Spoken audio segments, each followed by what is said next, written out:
I study horses, beauty matched only by their strength. I try and capture a little of that as I move on without your face.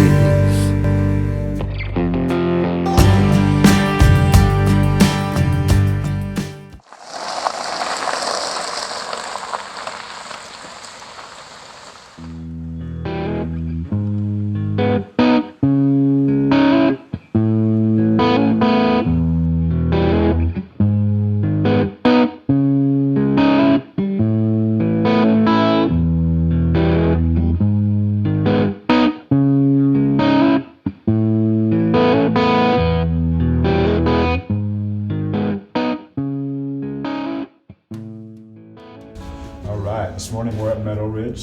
I'm here with Dan Helton of New Mexico. He's up here for a little while to help me out. This is Bohdi. Bohdi's been having a little bit of an issue with his right front in a tight circle. Went over it, the issue with the vet, Dr. Olivia Schroeder from Northwest Equine. She took some x-rays, gave me her ideas, which I think were very valid. We're gonna probably lower the angle a little bit and tip him medially. So here's a good example. This is Bohdi's left front. A good example of the basic goals of the trim. We have the sole depth is at least as great or greater than the dorsal wall thickness here, which is beautiful. It's got a slight positive angle to the ground of the palmar surface of the coffin bone, and the rocker / roll toe begins just a hair ahead of the tip of the coffin bone. So going over the x-rays that were provided by Northwest Equine, within the methodology of the Noble Farrier trim, we saw that Bohdi has great sole depth. The shoe's fairly positioned even at the end of the cycle here around the center of rotation. Breakover is just a little bit ahead of the toe of the coffin bone. We had a fairly mildly positive palmar angle and plantar angle. So we've got a lot of good stuff going on here, and we'll make some minor adjustments to see if we can help him be a little bit more comfortable.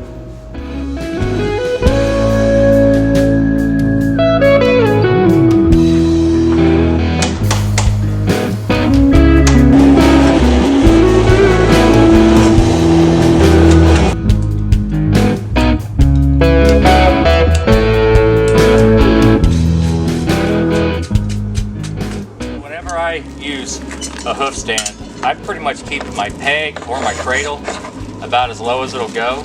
It keeps the horse a lot more comfortable, and you have a lot less fighting and pulling from it than if you've got your stand way up here. It's really uncomfortable for the horse. So this is about where I keep my peg and my cradle at all times, low like this. Wouldn't you agree with that? Absolutely, and that's a prime example of horsemanship, and what makes it easier for the horse makes it easier for us. We don't get in fights, we don't get hurt, horses don't get hurt. Dan's adjusting himself to what the horse needs. High five.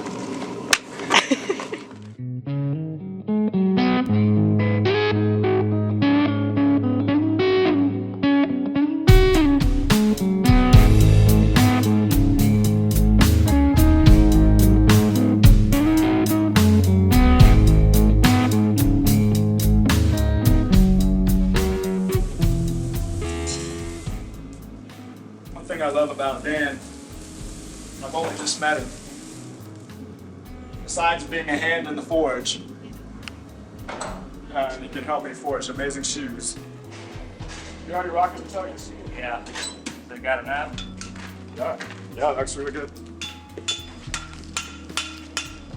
It's his love for horses, which is one of the 3 legs of our business here at Noble Videography. And just that innate love helps us do a much better job of seeing them as a spirit, as an individual, rather than a mechanical vehicle. Really gives us the edge and the drive, the motivation to do our best by that horse. So you can see I was holding that foot so low for his sake. Most horses are a lot more comfortable lower than we realize. So Dan also shares that same motivation, and we're lucky to have him with us here for a few weeks. This was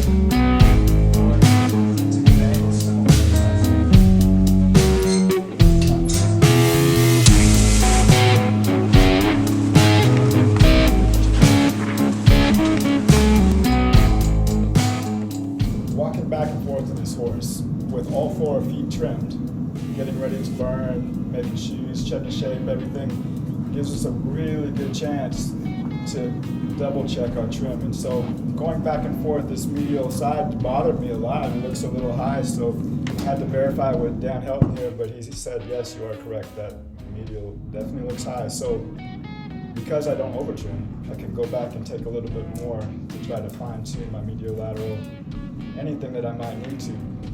And looking at the foot a bunch of times really gives you a much better, thorough understanding of the overall balance, and also a chance to adjust if you need to. Manufacturer. If I do say so myself, is that what you're saying?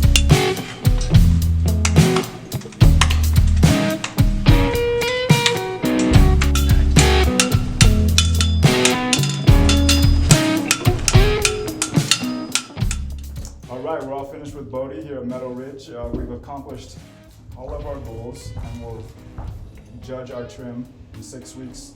As is custom, the best time to judge a trim is at the next end of this cycle, see how it played out. We got our angles, lengths, widths, sizes all proportionate to each other. And see how it goes.